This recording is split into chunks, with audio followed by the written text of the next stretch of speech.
अस्सलाम वालेकुम।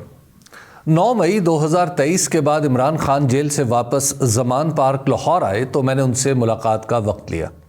शाम के करीब मैं उनके घर पहुंचा तो एक अजीब सा एहसास हुआ। उनके घर की गली और नहर वाली सड़क के दरमियान जो सब्ज़ाज़ार है वहाँ हर वक्त हुजूम रहा करता था। उस वक्त ख्याल ये था कि पंजाब के सूबाई इलेक्शन किसी भी वक्त हो जाएंगे, इसलिए इलेक्शन लड़ने के ख्वाहिशमंद अपने अपने हामियों के साथ वहाँ डेरे डाले रहते थे। मगर 9 मई के बाद ये सब कुछ उखड़ चुका था। उनके घर जाने वाली गली की नुक्कड़ पर पुलिस वालों की एक छोटी सी चौकी थी। वहाँ पुलिस वालों के साथ कुछ लोग सादा कपड़ों में भी थे। उस चौकी पर हर वक्त हुजूम रहा करता था। इमरान खान से मुलाकात का तरीक़ाकार ये था कि अंदर से मुलाकातियों की फहरिस्त इस चौकी पर फराहम कर दी जाती थी और जिनके नाम उस फहरिस्त में शामिल होते थे वो अपना तारुफ करवा कर आगे चले जाया करते थे। मैं जिस दिन की बात कर रहा हूँ उस दिन उस चौकी पर मेरे सिवा कोई मुलाकाती नहीं था। मैंने अपना नाम बताया तो सादा लिबास में एक शख्स मेरे पास आया और मेरी तस्वीर खींचने की हुक्मनुमा दरख्वास्त की। मैंने तामील की। उसने मुझे ऐसे जाविये से खड़ा किया कि पस मंज़र में इमरान खान का घर भी दिखाई दे। मैंने बग़ैर किसी एतराज़ के तस्वीर खिंचवा ली। ज़रा आगे बढ़ा तो इसी तरह की फरमाइश दूसरे आदमी ने की। अब की बार पस मंज़र में वो चौकी ली गई जिससे मैं गुज़र कर आया था। मकान के सदर दरवाज़े पर भी मेरे सिवा कोई नहीं था। मैंने दरवाज़ा खटखटाया। अंदर से एक बावर्दी सिपाही ने दरवाजे में बने रोज़न को अंदर से खोलकर मुझे देखा, नाम पूछा और दरवाज़ा खोल दिया। अंदर दाखिल हुआ तो वो सहन जिसमें दिन रात चहल पहल रहा करती थी पहली नज़र में खाली दिखाई दिया। पानी गिरने की आवाज़ अलबत्ता कहीं से आ रही थी। दूसरी नज़र में पता चला कि एक शख्स पानी से सहन धो रहा है और दूसरा कुर्सियां उठा उठा कर उन्हें एक दूसरे के ऊपर इस अंदाज में रख रहा है जैसे शादी ब्याह में इस्तेमाल होने वाली कुर्सियां रखी जाती हैं। मैंने इस घर में हर वक्त चहल पहल देख रखी थी। अब ऊपर तले रखी कुर्सियां दिल दुखाने वाला मंजर पेश कर रही थी। घर के अंदरूनी हिस्से के दरवाजे पर हस्बे मामूल मोबाइल फ़ोन ले लिया गया और मुझे ड्राइंग रूम की बजाय एक छोटे से कमरे में बिठा दिया गया। 2-3 मिनट बाद ही इमरान खान सफ़ेद शलवार कमीज़ और स्याह वास्कट पहने कमरे में आ गए। मैं उनके सामने वाली कुर्सी पर बैठा था। माहौल का बोझ उन्होंने ही ख़त्म किया और पूछा, कैसे हो? मैंने पूछा, अब आपका प्रोग्राम क्या है? कहा, देख रहे हैं और इंतज़ार कर रहे हैं। मैंने कहा, अब वक्त आ गया है कि आप सभी से मुज़ाकरात करें। इमरान खान ने पूरे एतमाद से अपने मखसूस अंदाज में कुर्सी पर कुछ आगे झुककर कहा, मैं अपनी कमज़ोरी के लम्हात में कभी मुज़ाकरात नहीं करूँगा। मैं अपने वक्त पर ही कोई बात कर सकता हूँ। उनकी ये बात सुनकर मैंने मज़ीद कुछ नहीं कहा। 2-4 मिनट इधर उधर की गुफ्तगू हुई और मैं चला आया।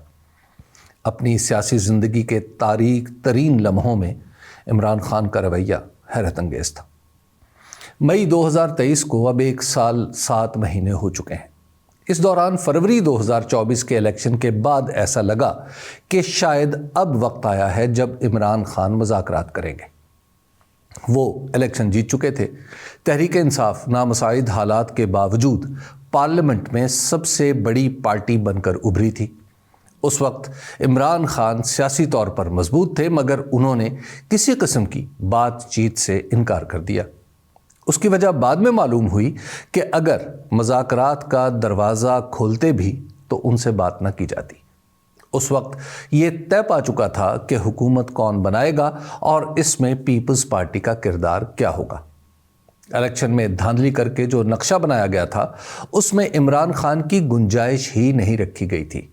फरवरी से अगस्त 2024 तक के रवाबित बस वक्त गुजारी का जरिया ही रहे। अगस्त में जब इस्लामाबाद में तहरीक इंसाफ का जलसा मुलतवी करने की बात हुई तो इमरान खान ने लचक दिखाकर न सिर्फ जलसे की तारीख आगे कर दी बल्कि मकाम भी बदल डाला। उसके बाद लाहौर में जलसा हुआ तो भी उस पर लगाई गई बेतुकी कदगनों की पाबंदी भी की।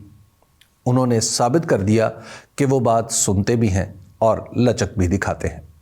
ये दोनों मामलात ऐसे थे जहां इमरान खान कुछ देने की पोजीशन में थे और उन्होंने दिया। ये कमज़ोरी की हालत नहीं थी محدود سہی لیکن طاقت ان کے پاس تھی اور انہوں نے بات کی۔ 26 نومبر 2024 کو تحریک انصاف کے لوگوں پر اسلام آباد میں گولیاں چلنے کا واقعہ ہونے یا نہ ہونے کی بحث اب نہیں۔ تحقیق طلب یہ ہے کہ اس میں کتنے لوگوں کو نقصان پہنچا۔ یہ سوال ہر مجلس میں ہے، دھیرے سے پوچھا جاتا ہے کہ اس دن اسلام آباد میں ایسا کیا ہوا تھا کہ گولی چل گئی۔ اب تک یہ سوال تشنہ جواب ہے۔ کچھ ناگفتنی خبریں ہیں اور کچھ گفتنی تردیدیں۔ پوری حقیقت اب تک مستور ہے۔ یہ سوال عمران خان بھی اٹھا رہے ہیں۔ یہ سوال اب ان کی نئی طاقت ہے۔ اس نئی طاقت کے بعد ہی انہوں نے مذاکرات کا فیصلہ کیا ہے۔ انہوں نے یک طرفہ طور پر اسٹیبلشمنٹ کی سیاسی جماعتوں سے مذاکرات کی بات مان لی ہے اور سیاسی جماعتوں کی بھی جو انہیں بار بار مذاکرات کی دعوت دے رہی تھیں۔ بہتر یہی ہے کہ اب بامانی بات چیت شروع ہو جائے۔ اسی میں سب کا فائدہ ہے۔ عمران خان سیاسی جماعتوں کو فریق مان لیں گے تو مسلم لیگ نون واپس سیاست میں آ جائے گی۔ پیپلز پارٹی مسلم لیگ نون کی تابع محمل نہیں رہے گی۔ ملک میں اداروں کے بارے میں غلط فہمیوں کا ازالہ ہوگا اور تحریک انصاف اپنے اصل مقام پر آ جائے گی جو اس سے چھین لیا گیا تھا۔ مسلم لیگ نون کے بعض رہنماؤں کا مذاکرات سے انکار ایک بے مقصد مشق ہے۔ مذاکرات تو ہونے ہی ہیں۔ بہتر یہ ہے کہ حکومت میں شامل سیاسی جماعتوں کو جو موقع اپنا وجود ثابت کرنے کا ملا ہے اس سے فائدہ اٹھا لیں۔ اور ہاں، یہ مت بھولیں کہ مذاکرات کی کوئی بھی پیشکش محدود مدت کے لیے ہوا کرتی ہے۔ شکریہ۔